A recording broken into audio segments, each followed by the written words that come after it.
tao. Hi guys! So, andito pa kami sa Petstock Vet. So, ayan. Mamaya namin ano yung update kung ano nangyari sa kanya. But at the moment, hinihintay namin yung yung antibiotic niya. So, ayan. Ang bait-bait ng doctor dito. So, better come here. Sa Beckenham lang siya. Malapit sa Spotlight. Ayan. Sobrang bait ng doctor. At very friendly yung mga staff. Ayan. At in-accommodate talaga kami kahit fully booked sila.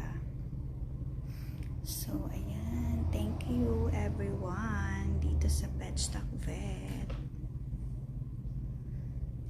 Ayan. At mura din yung mga bilihin dito sa next door. So, ayan. Visit this one. Talaga ilo-look after kayo. So, ayan. Thanks for watching.